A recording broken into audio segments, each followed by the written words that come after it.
Mais pour l'heure, les informations sont présentées par Niette Broselli, 18h30. Bonsoir François, bonsoir à vous toutes et à vous tous. Nous débutons ce flash d'infos avec une bonne nouvelle qui nous vient du zoo du parc de la Tête d'Or. Le parc lyonnais vient d'annoncer la naissance de 3 bébés singes. Le zoo en est très fier. Après toute une série de mauvaises nouvelles, après les 4 singes kidnappés, les éléphants tuberculeux et la lionne qui s'est noyée dans un bassin, le personnel du zoo a retrouvé le sourire et une belle fierté. Après ces naissances qui font partie d'un programme de sauvegarde de ces espèces rarissimes et menacées de disparition, le zoo trouvera très prochainement 3 prénoms à ces bébés en rapport avec leur pays d'origine, Madagascar et le Brésil. Toujours pas d'apaisement à la prison pour mineurs de Mézieux. Les éducateurs sont en grève pour dénoncer la violence qui s'exerce sur eux de la part des détenus. On a appris qu'un surveillant a été giflé par un ado détenu. Mardi, un tournevis a été retrouvé dans une chambre après une fouille. À l'heure où des centaines de personnes défilent dans les rues pour empêcher l'expulsion d'un père de famille congolais, un jeune chanteur de R&B et de hip-hop lyonnais bien connu dans le milieu de la musique a été expulsé dimanche vers le Bénin dans l'indifférence générale. Son visa ne lui avait pas été renouvelé car il avait abandonné ses études pour se payer une formation professionnelle de la musique à Villeurbanne.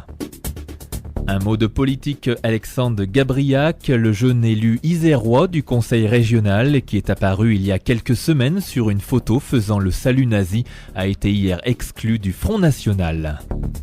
Le Lac Dance Village, concept unique en France, mêlant séjours de vacances et stages de danse hip-hop avec toutes les légendes du breakdance et des têtes d'affiche comme Pokémon Crew. Un événement fédérateur culturel et sportif aura lieu du 17 au 26 juillet au Lac du Sautet. À cette occasion, nous écoutons Nadjat Vallaud-Belkacem, adjointe au maire de Lyon et soutien actif du Lac Dance Village. Lorsque Louden Atala est venu nous présenter le Lac Dance Village, c'est vrai qu'on a commencé par lui dire que ça n'avait pas lieu à Lyon. Ça avait l'air super, son camp de vacances hip-hop, camp de danse d'ailleurs, parce que c'est pas vraiment des vacances, c'est les deux à la fois en fait. Mais en même temps, il y a 2 choses qui ont retenu mon attention et c'est pour ça que j'ai décidé quand même de soutenir. La première, c'est avec ce stage, il développe l'esprit du hip-hop. Évidemment, ce sont essentiellement des Lyonnais qui l'invitent à venir y prendre part, puisque lui-même est du 8e arrondissement de Lyon, et que ce sont beaucoup des gens avec qui il a grandi, etc.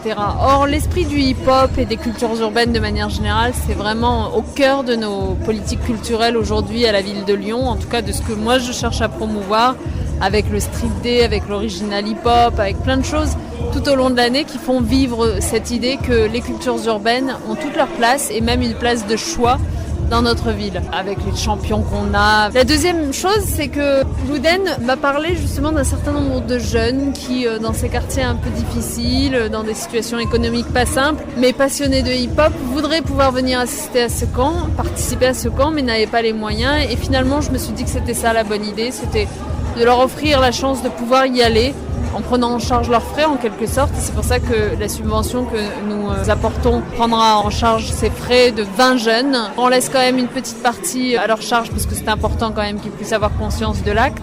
Mais en tout cas, c'est l'occasion unique pour eux d'aller pratiquer le sport, l'art qu'ils aiment dans des conditions extraordinaires dans ce village.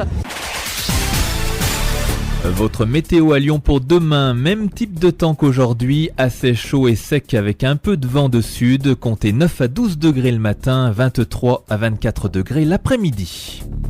C'est la fin de ce flash d'infos, merci de votre fidélité. À 19h, vous avez rendez-vous avec le journal de RFI. Avant de raccrocher au top horaire, vous avez encore une petite demi-heure avec François Châtelard pour Planète Lyon Soir. Bon moment avec lui, bonne soirée, à demain, à ciao.